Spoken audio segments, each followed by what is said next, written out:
Selamat pagi, perkenalkan nama saya Dita Unika Lestari, NIM 2110417511, kelas M5.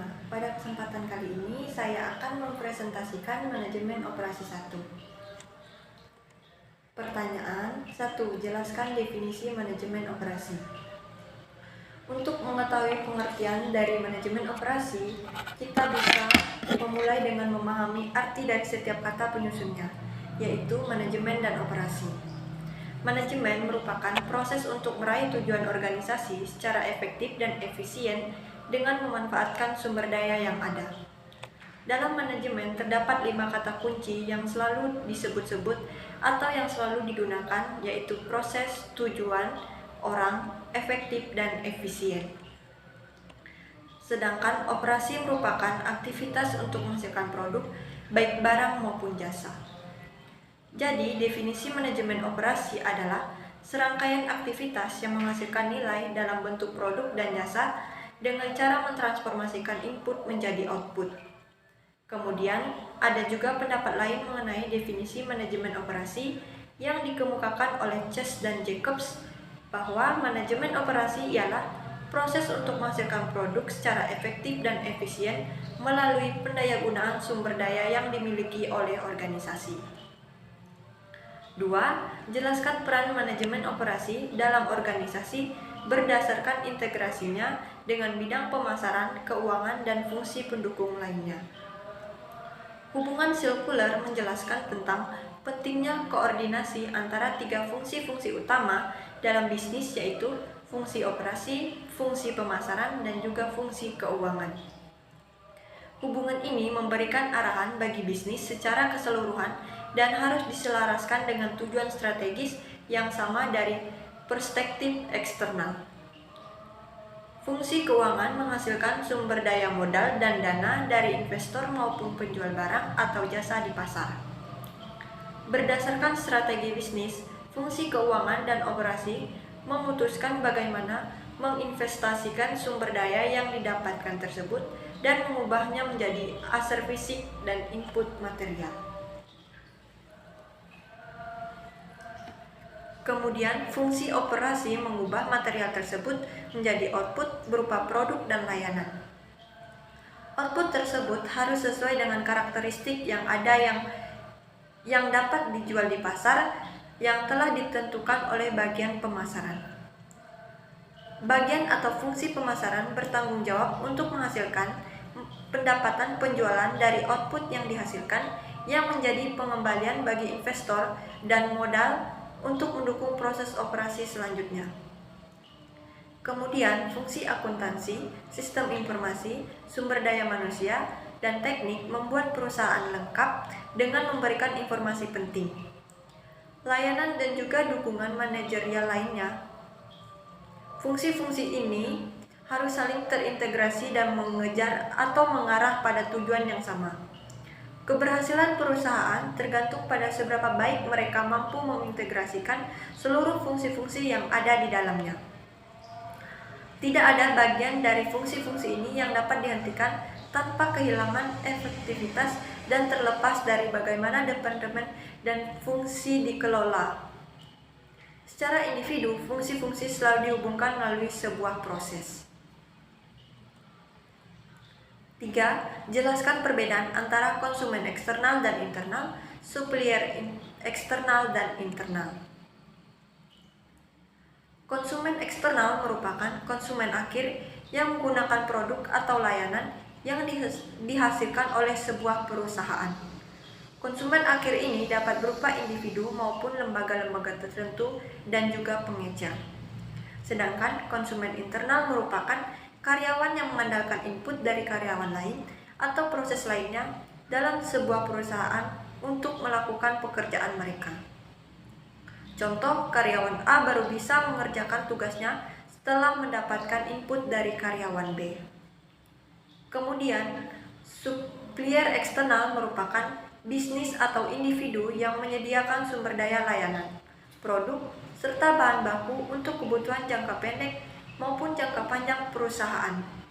Sedangkan supplier internal merupakan karyawan atau proses yang menyediakan atau memasukkan informasi maupun materi penting dalam setiap proses yang ada di perusahaan tersebut.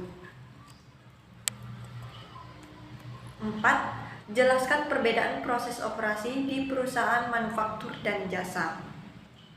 Secara umum, proses manufaktur memiliki waktu respon yang lebih lama, lebih padat modal dan kualitasnya dapat diukur dengan mudah bila dibandingkan dengan proses jasa.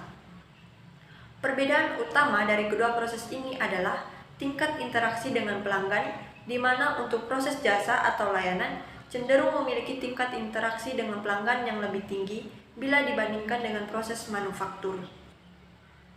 Tingkat interaksi pelanggan yang lebih tinggi dalam proses layanan atau jasa ini misalnya adalah pada jasa layanan konsultasi medis.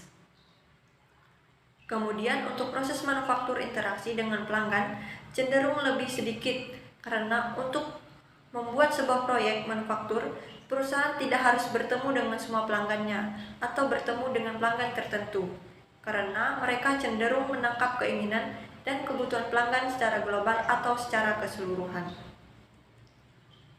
5. Jelaskan definisi, tujuan, dan contoh proyek dalam dunia bisnis dan kehidupan sehari-hari. Proyek merupakan sekelompok aktivitas yang saling berkaitan, mempunyai titik mulai dan selesai yang jelas, menghasilkan hal unik berdasarkan alokasi sumber daya tertentu. Contoh proyek dalam kehidupan sehari-hari yaitu perencanaan pernikahan, renovasi kamar mandi, menulis makalah, dan mengatur pesta kejutan. Sedangkan contoh proyek dalam dunia bisnis adalah melakukan audit perusahaan, merencanakan merger, membuat kampanye iklan, proses rekayasa ulang, mengembangkan layanan atau produk baru, dan membangun aliansi strategis. Kemudian, tujuan utama proyek adalah 1. Menyelesaikan proyek tepat waktu atau lebih awal. 2. Tidak melebihi anggaran. 3. Sesuai spesifikasi guna memuaskan pelanggan. Definisi dari manajemen proyek adalah sebuah pendekatan sistematis untuk mendefinisikan, mengatur, merencanakan, memonitor, dan mengawasi sebuah proyek. 6. Jelaskan hubungan antara kualitas, waktu, dan biaya dalam pelaksanaan sebuah proyek. Pengendalian biaya, mutu atau kualitas, dan waktu merupakan bagian yang utama agar suatu proyek dapat diselesaikan dengan waktu yang tepat, biaya yang kompetitif dengan mutu atau kualitas yang dapat dipertanggungjawabkan, memenuhi persyaratan pelanggan.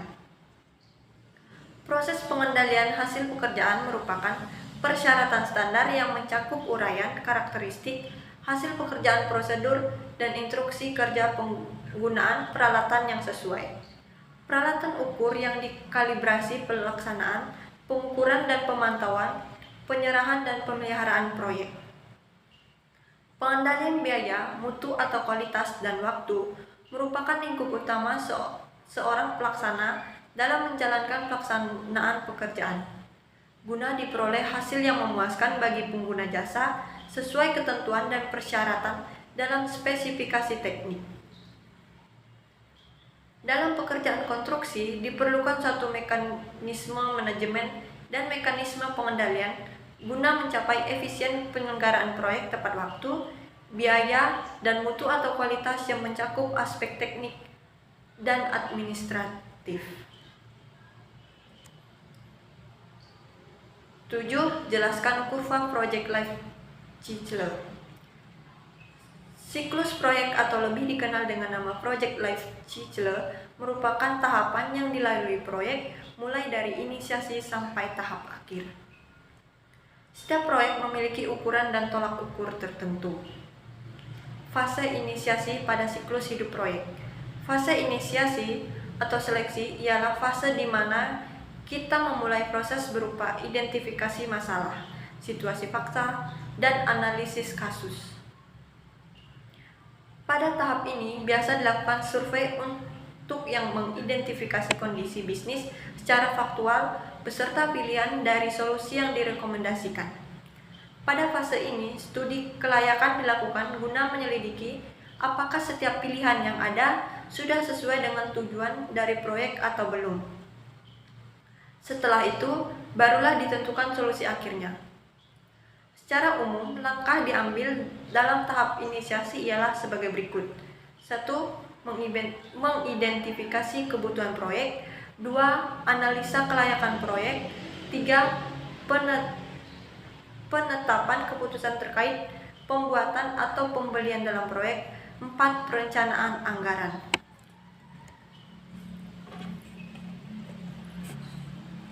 Fase perencanaan pada siklus hidup proyek.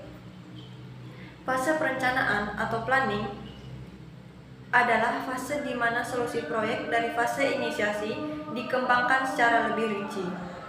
Perencanaan langkah-langkah yang diperlukan guna memenuhi tujuan proyek pun mulai dibuat. Pada fase ini, tim proyek melakukan identifikasi terhadap semua pekerjaan yang akan dilakukan. Identifikasi dibuat berupa kebutuhan sumber daya dan tugas proyek. Tak lupa juga strategi yang akan digunakan. Identifikasi semacam ini biasa disebut dengan manajemen ruang lingkup. Secara umum, langkah yang sering diambil pada fase perencanaan ialah sebagai berikut. 1. Menentukan tujuan ruang lingkup dan batas masalah proyek. 2. Mengidentifikasi pihak yang terlibat beserta tugasnya. 3. Menentukan metode, frekuensi, cara berkomunikasi, dan isi informasi yang disampaikan. 4. Perencanaan manajemen resiko. Fase pelaksanaan pada siklus hidup proyek. Fase pelaksanaan merupakan fase di mana rencana proyek yang dimasukkan ke dalam proses serta pekerjaan proyek mulai dieksekusi. Kemajuan proyek atau terus dipantau serta dilakukan penyesuaian apabila terjadi perubahan dari rencana semula. Dalam siklus hidup proyek, sebagian besar waktu project manager dihabiskan pada fase ini. Dalam pelaksanaannya, manajer proyek melakukan tugas serta monitoring informasi kemajuan yang akan dilaporkan secara rutin saat rapat tim. Secara umum, langkah yang sering diambil pada fase pelaksanaan ialah sebagai berikut. 1. Melaksanakan rencana dan mencapai target proyek yang telah dibuat. 2. Pembuatan sistem pelaksanaan proyek. 3. Menetapkan standar kualitas dari proyek. Fase pemantauan dan pengendalian. Fase pemantauan dan pengendalian merupakan tahap dari proses pelaksanaan proyek sampai menjelang selesai proyek dan dilakukan evaluasi. Fase ini biasanya berkaitan dengan jadwal pelaksanaan, biaya, dan kualitas pelaksanaan proyek, di mana tujuannya untuk menghasilkan hasil terbaik tetapi dengan pengeluaran seminimal mungkin. Selama pelaksanaan proyek, seringkali terjadi beberapa perihal yang tidak sesuai dengan perkiraan. Proses pengendalian dan pemantauan ini sifatnya fleksibel, tergantung pada tipe proyek yang dijalankan. Fase penyelesaian. Fase penyelesaian merupakan tahap akhir atau memberikan hasil dari proyek, melepaskan sumber daya proyek, dan menyerahkan dokumentasi proyek untuk bisnis, mengakhiri kontrak. Langkah berikutnya ialah evaluasi studi guna memeriksa apa yang sudah baik dan belum.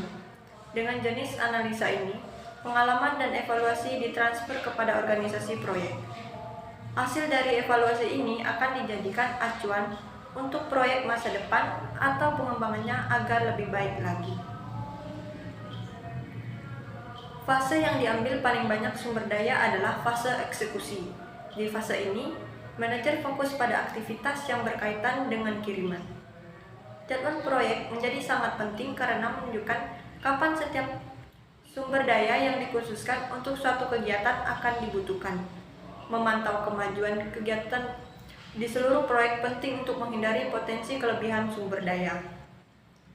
Akan tetapi, masalah mulai muncul ketika sumber daya tertentu, seperti kru konstruksi atau staf spesialis, diperlukan pada beberapa kegiatan dengan jadwal yang tumpang tindih. 8. Jelaskan dimensi-dimensi yang terdapat dalam manajemen kualitas. Ada 8 dimensi-dimensi kualitas, yaitu: pertama, Performa merupakan karakteristik dasar dari sebuah produk yang ditawarkan kepada pelanggan.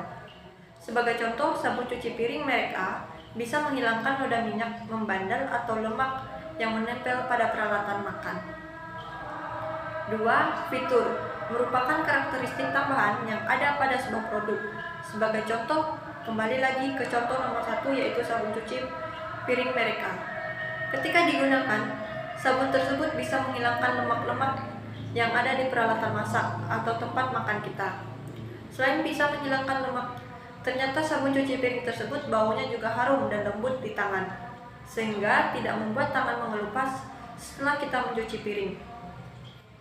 Ini yang disebut fitur atau karakteristik tambahan sebuah produk. Jadi, sabun cuci piring tidak hanya berfungsi sebagai menghilangkan lemak di peralatan makan, tetapi juga memberi wangi atau bau yang harum dan juga tidak merusak kulit. 3. Kehandalan mencerminkan kemungkinan produk rusak pada periode waktu tertentu. Sebagai contoh, seorang anak membeli sebuah HP dengan harga 1 jutaan. Kemudian sudah digunakan selama 3 tahun. Di tahun keempat, HP tersebut mulai bermasalah, tidak bisa digunakan lagi karena baterainya mulai bocor, layarnya menjadi kurang sensitif karena ada yang retak dan lain sebagainya. Inilah yang disebut dengan kehandalan. Jadi dari waktu ke waktu fungsi atau manfaat dari HP itu semakin menurun.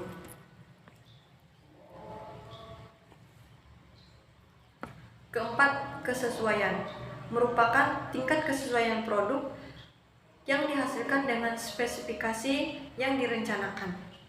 Sebagai contoh, kita kembali lagi ke contoh HP. Perusahaan merencanakan untuk membuat HP dengan spesifikasi atau fitur A, B, C, dan lain-lain. Kemudian ketika HP tersebut dibuat atau diproduksi, kemudian dipasarkan, apakah produk tersebut sesuai dengan apa yang sudah direncanakan oleh perusahaan atau tidak. 5. Ketahanan merupakan jumlah penggunaan yang dapat dimanfaatkan pelanggan. Ketahanan hampir sama dengan kehandalan, yaitu sejauh mana atau selama apa suatu barang tersebut bisa kita pakai dengan kualitasnya yang tetap terjaga. Jadi ketahanan ini berkaitan dengan waktu. Yang keenam, serviceability merupakan kecepatan, kesopanan, dan kompetensi dalam melakukan perbaikan.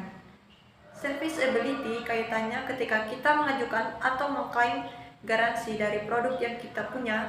Misalnya, sebuah laptop ternyata setelah beli laptop tersebut dalam kurun waktu 6 bulan, laptop tersebut bermasalah. Jadi, kita bisa mengajukan komplain garansi dari laptop tersebut supaya kerusakan tersebut dapat diatasi dengan tanpa mengeluarkan biaya. Ketujuh, estetika merupakan bagaimana produk terlihat, terdengar, atau secara umum terasa oleh pelanggan. Jadi, estetika ini berkaitan dengan bentuk luar dari sebuah produk, misalnya dari bungkusannya, desainnya, dan lain sebagainya.